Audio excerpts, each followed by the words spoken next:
And so maybe this was the very first beginning, the first opening shots of the war on Christmas. But to talk a little bit more about then and now and the clash between Christmas and pop culture is Dr. Richard Land. He's the president of the Southern Evangelical Seminary and the former president of the Ethics and Religious Liberty Commission for the Southern Baptist Convention. Dr. Land, it's great to talk to you, sir. Welcome back to America's Forum.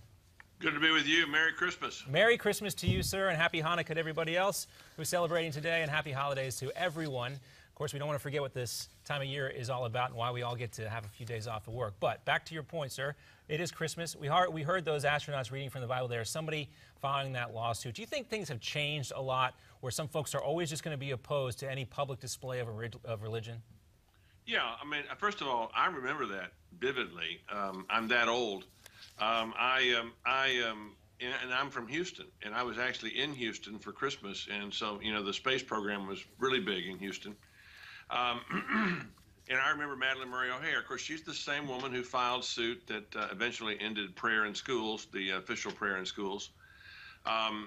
You know, she was far more a fringe person in the 60s than she is now. It's amazing, actually, the percentage of Americans who claim to be Christian has not changed very much since the 1960s. What's happened is that the percentage of people who are of no belief, not the ones who are the NONES, the nuns who are not affiliated, but people who are actually either agnostics or atheists, has grown from about 6% to about 15% of the population.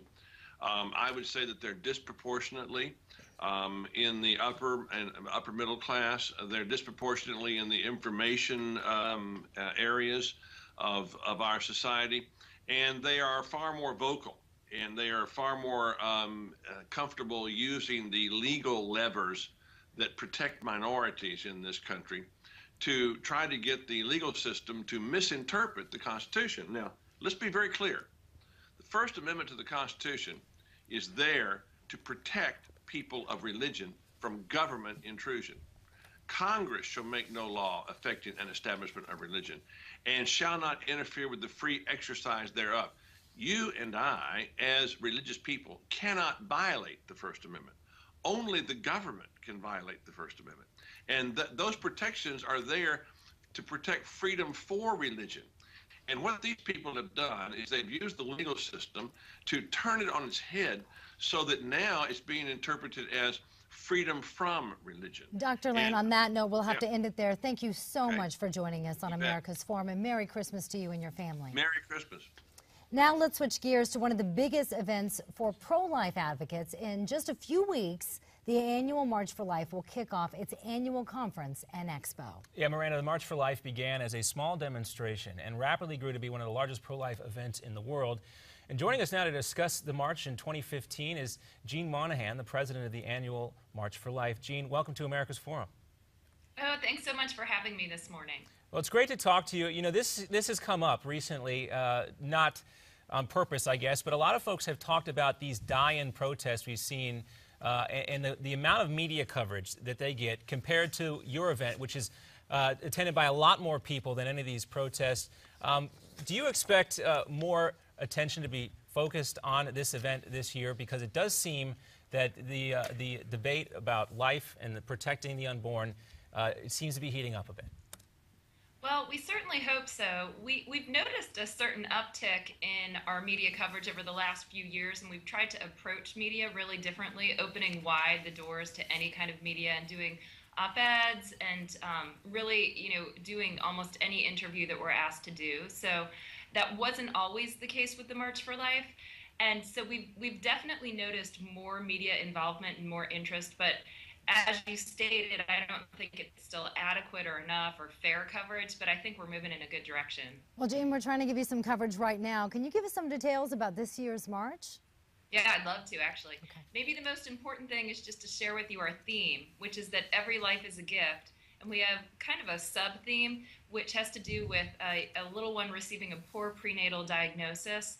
Unfortunately, one of the most pressing issues right now in terms of building a culture of life are these little ones that receive difficult diagnoses in the womb, and up to 90% of little ones that receive a Down syndrome diagnosis or an anencephaly diagnosis or even spina bifida are aborted. They're not brought to term. So we're trying to do what we can with this year's March for Life to educate pro-life advocates about this horrific problem.